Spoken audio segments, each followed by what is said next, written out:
we're continuing our series on extreme faith makeover.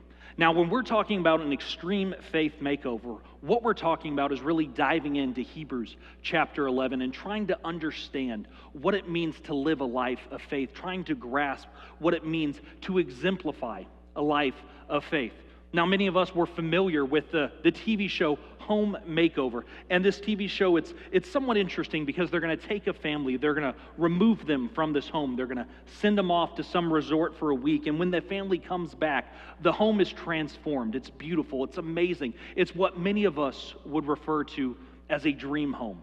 But when we talk about this faith makeover, what we need to understand is, what do we need to do? What do we need to overhaul in our own lives so that our lives start to exemplify, our lives start to reflect the type of faith that is mentioned in the Bible?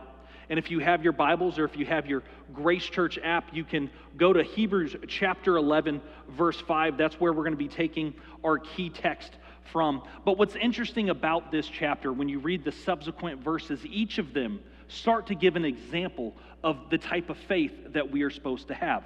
And in verse 5, it says, "By faith, Enoch was taken from this life, so that he did not experience death. He could not be found because God had taken him away. For before he was taken, he was commended as one who pleased God."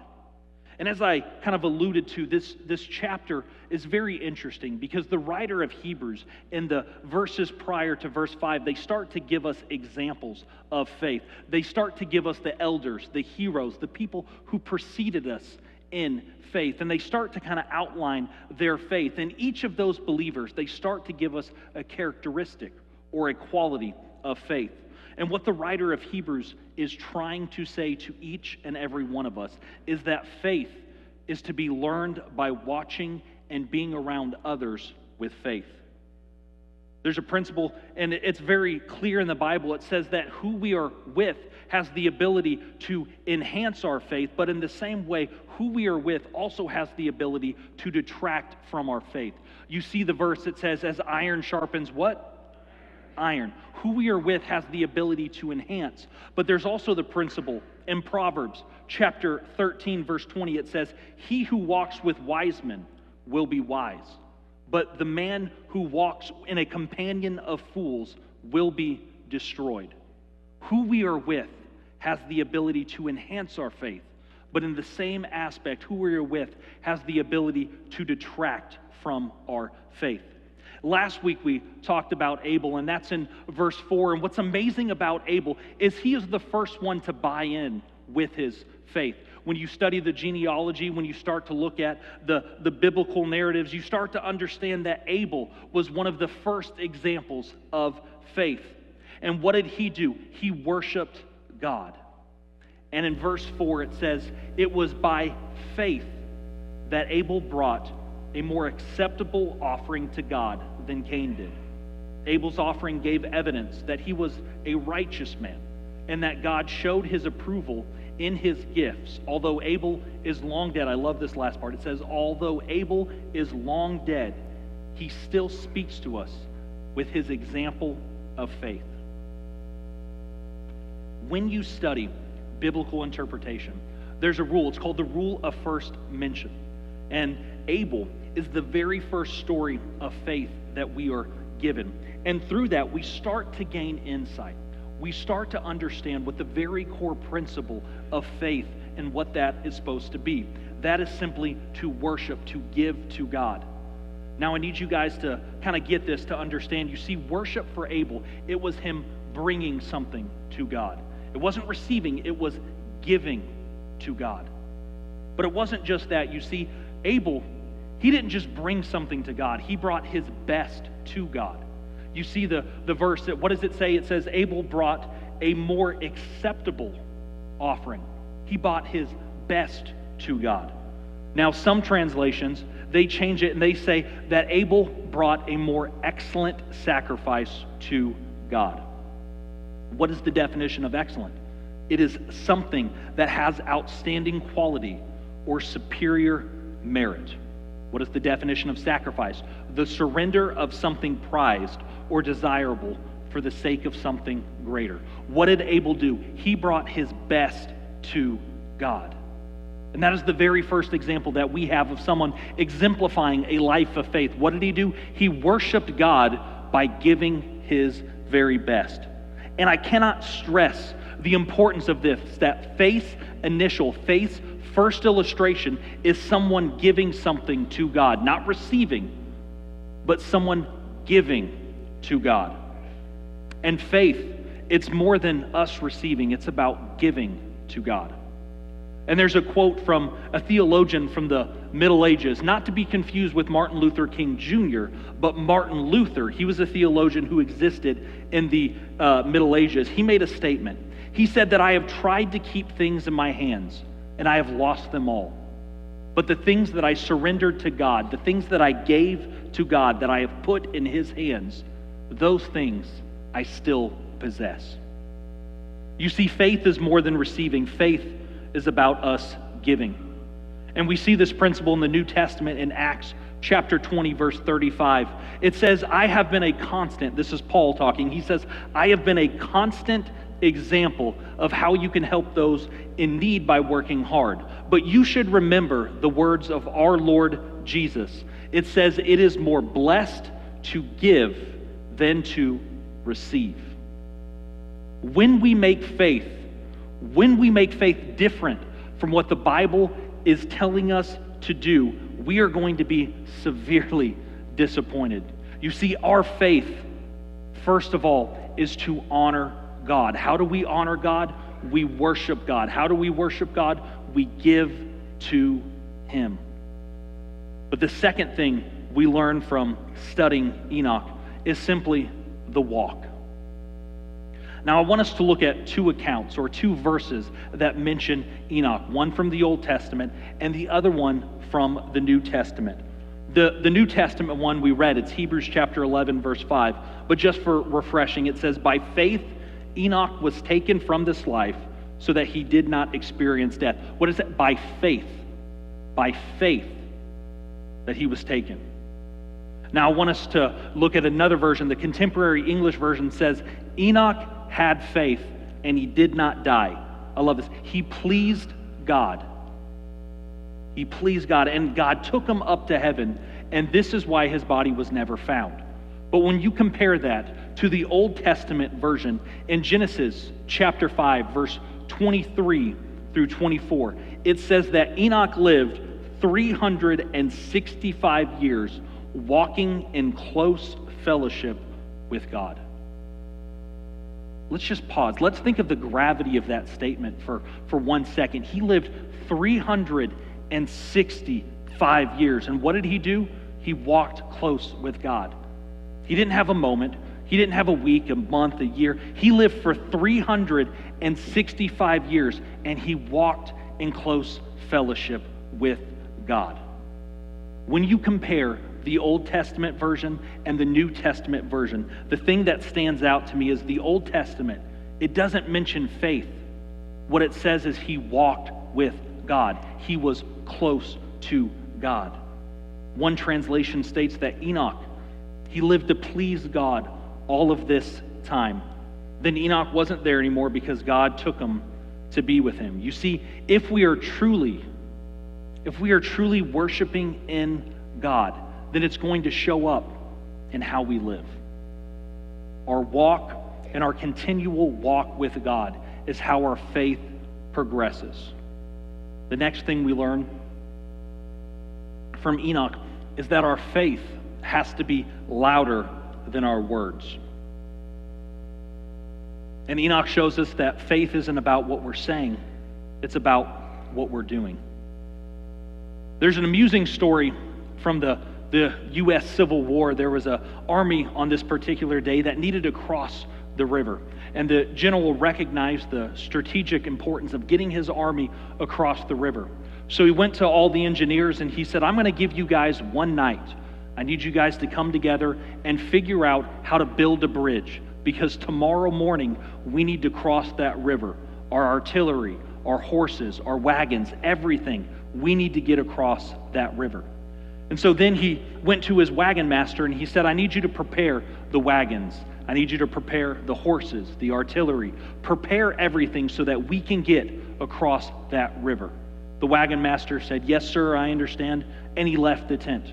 What he then proceeded to do, the wagon master, was he gathered lumber, he gathered logs, he gathered rocks, he gathered rope, and he built a bridge.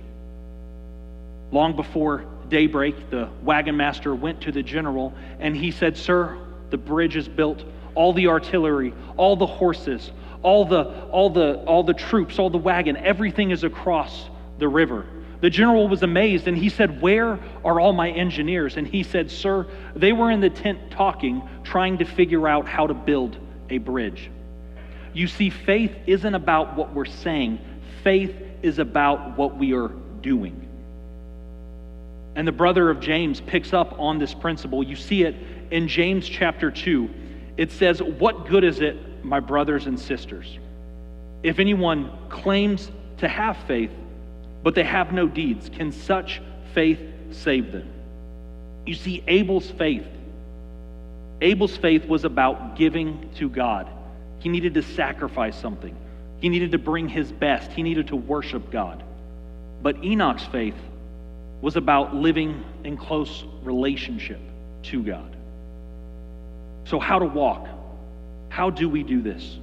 The first thing I want us to understand is a walk with God is something that is public. It's not private.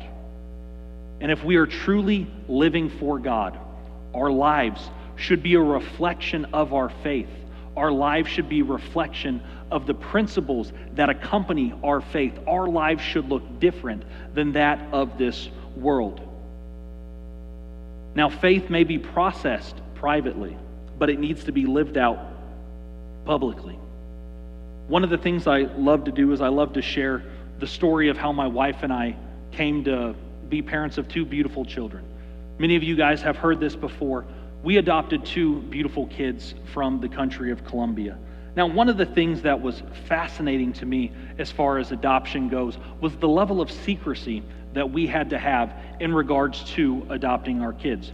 You see, long before we were cleared to really release any information or share photos or tell anyone about this, we had pictures of our kids. We had videos of our kids. We had background information about our kids. We had medical information. We had family history. We had an idea of who our kids were. But we weren't cleared to dismiss any of that information or really let the world know who our kids were. Now, fast forward a few years and we're in Colombia and we're there for a month, and we had a great time. We had great memories learning what it meant to be a family of four. But guess what? We still were not cleared to release to the public those photos, those memories, those things. So even though we were a family, we still unfortunately had to live in private. Then I remember the celebration, the joy I finally had. Our Colombian visas are stamped. Our United States visas are stamped. We're going down the escalator in Terminal D at DFW.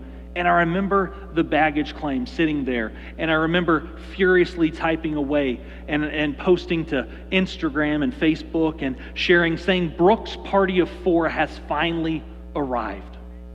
I remember the joy, the celebration, the relief I had, because I understood that these were two gifts of God. And we weren't supposed to live in private as a family, but we were supposed to display. We were supposed to put our family in display. And what that means is we weren't supposed to shun our family to a private thing. We were supposed to live our family out publicly. Now, fast forward a few months, a few years, and I don't know if you can tell, but I'm sort of an Arctic person. I have some fair complexion. I know you guys are excited about, the world warming up here, but there's a few of us that really enjoyed the other day when it was 8 degrees outside. It was beautiful.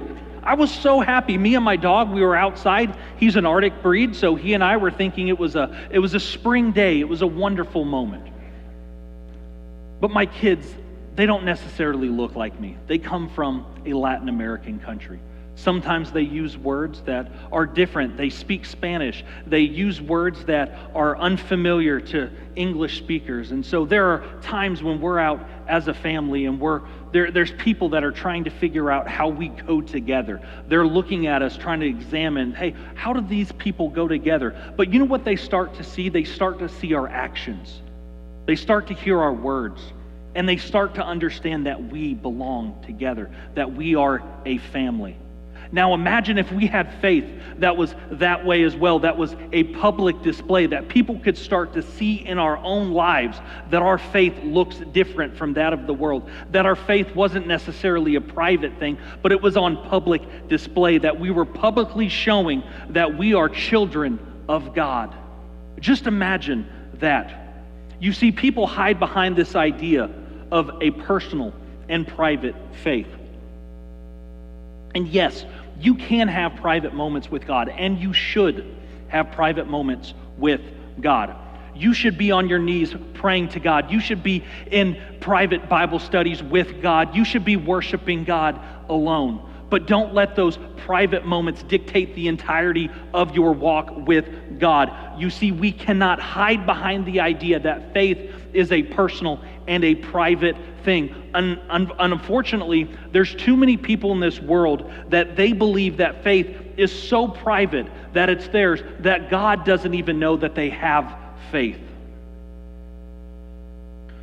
There's the New Testament verse talking about the day when we all stand before Jesus and people say that we knew you, we prayed, we worship in your name, we casted out demons in your name. And Jesus says, "Depart from me, I never knew you." Faith isn't supposed to be private. Faith is supposed to be something that is public. And I'm reminded of a story a few years ago. A friend of mine, I remember very clearly hearing from God. And I remember him saying, "Today's the day, I want you to witness to him." And I was thinking, this is perfect. We've already booked the tea time. We got 4.5 hours together in a golf cart. This is great. This is going to be the day he's going to get saved. His future is going to be secure. We know he's going to go to heaven. God, yes, today's the day. Now, a golf round lasts about 4.5 hours. Me being a little overzealous and a little eager on this particular day, I decided about 30 minutes into this round, I'm going to go ahead and ask him. I'm going to pop the question. So I said, "Hey, bud, I've known you for a long time, but I've never asked you, where do you stand in religion? Where do you stand with God? Do you have a relationship? Do you understand what having a relationship with Jesus is about?" And he looked at me and he said, "Cody, that's private. I don't want to talk about it." It's like, okay, that's fine. But I kept pressing, I kept pushing. And I said, no, seriously, man, what is religion? What is Jesus? What does that mean to you? A little bit more forcefully, he said, "Cody, I have a spiritual understanding. Please stop." Now, I didn't give up. Like I said, I'm eager, I'm zealous. Like, we got 4.5 hours. I have maybe 30 seconds where I can redeem the next 3.5 hours of this round. So I'm like, all right, I'm going to ask him one more time. "Hey, bud, where do you stand with God?" And he said, "Cody, that's personal and that's private. Do not ask me again." You see, there's too many people in our own lives that sit there and they say their faith is something that's so personal that they cannot put it on display. Romans, it says that we are to be transformed by the Word of God, that our lives are supposed to be different from that of the world. We are supposed to look differently than the world. Our faith needs to be a public display of the change that God has done inside of us. The next thing we have to understand is it's a step. It's not a leap. It's not a run. It's not a sprint. It's not a jog. It's a step with and to God. Genesis chapter 5, verse 22, it says, this is talking about Enoch. It says, "After he became the father of Methuselah, Enoch walked faithfully with God for 300 years, and he had other sons and daughters." Think about that. A step, it's a journey. You're taking one more step towards God, one more step with God. He didn't have a moment with God. He didn't have a day with God. He didn't have a week with God. He didn't have a year with God or a month with God. He had 300 years. That's days, weeks, months, years, decades, centuries after centuries after centuries. He walked close with God because he understood every day he was to wake up and take a step towards him and take a step with God. And faith isn't about doing anything other than us taking the next step. That's what faith is. One more step with God and closer to God. There's a quote from the great Polish pianist Arthur Rubinstein. And he said that if I admit practice for one day, I will notice it. But if I admit it for 2 days, my friends are going to notice it. But if I admit it for 3 days, the public is going to notice it. Faith is about your discipline, being consistent day in and day out, and taking that next step with God and towards God. And we also have to understand that faith is about today, not necessarily tomorrow. The Bible's clear. It says no man is promised tomorrow. Faith is about today. It's not necessarily about tomorrow, because no one gets up and plans out the next 300 years. What do? We try to focus on the problems and the things that are right in front of our face. You see, a life of faith is us handling today. That's us taking steps each and every day towards God. If you do that, you will make it to tomorrow. And walking with God, it comes down to you. We've oftentimes heard our founding pastor, Pastor Brooks, say, it's not your mama's faith, it's not your daddy's faith, it's not your girlfriend's faith, it's not your boyfriend's faith, it's your faith. Walking with Jesus comes down to you, comes down to your discipline. It comes down to your daily devotion. And the next thing that we have to understand, and I'm going to speak to the parents here, it's somewhat difficult, this next principle, because oftentimes we want to put our kids and make everything perfect for our kids. But we have to understand that we do not handle anyone else's walk. We can only handle ourselves. We can only focus on our own walk. There's the famous quote, you can lead a horse to water, but you can't make them. That's the same thing with faith. The only thing we can do is handle our own faith. We need to focus on our own walk and make sure that we are disciplined in the things that we are doing. And the Bible speaks of this. In Proverbs chapter 4, verse 27, it says, do not turn to the right, do not turn to the left, but keep your foot from evil. In layman's terms, because I really like simplicity, that means to focus on yourself, focus on your own walk with God. And the next thing, which this is such a powerful point, is that we are to walk with God whether or not anyone else around us is walking with God. In Genesis chapter 6, verse 9, there's a reference to Noah. And for those that don't know, I'll give you the Cliff Notes version. Noah built a big boat. It's called the ark. God decided he was going to flood the earth. He wanted to destroy the earth because there was evil in every aspect of the earth. So what did Noah do? He filled the earth as God intended. Filled the ark with every animal, 2 of each kind, just as God had instructed him. Noah's family, all the animals, they got in the boat. It rained, a lot of rain. 40 days, the boat went off. 40 days later, everything ends up reciting, all that fun stuff. And then Noah comes to rest. But it was interesting. In Genesis chapter 6, verse 9. This is predating the flood. This is predating building of the ark. What God is trying to do is there any person on earth that I can find faith in? It says in there, this is the account of Noah and his family. Noah was a righteous man, the only person living on earth at the time, and he walked in close fellowship with God. The earth around him was evil. The earth around him was vile. But yet he still had enough conviction in his own life that he was willing to live for God.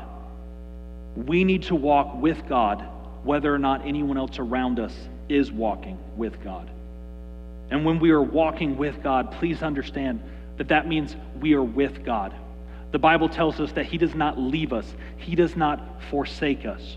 When we are with him, when we are walking, when we are proactively chasing after him, God is with us.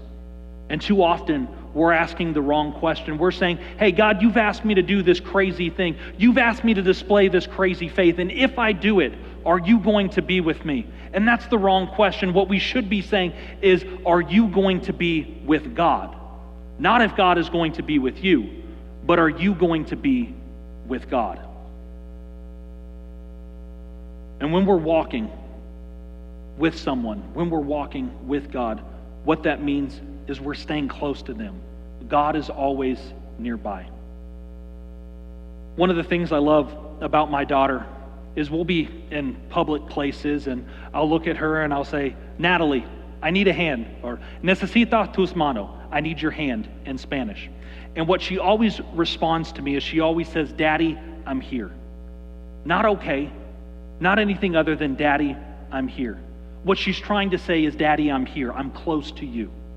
Now imagine how different our own lives would be when God the Father talks to us. Instead of saying, what's that? Instead of saying, Lord, I wish you would talk to me, if we would just look at him and say, Father, I'm close to you. Father, I'm willing to follow after you. Father, I'm willing to step into whatever thing that you have asked me to step into.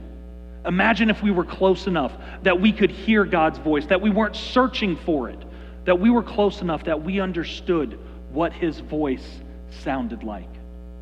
You see, God is calling all of us to walk close with him. God is calling all of us to have that type of faith that is exemplified in the Bible. God is calling all of us at the end of our lives to have something that says, fill in your first name, that you walked faithfully with God and you were an example to others.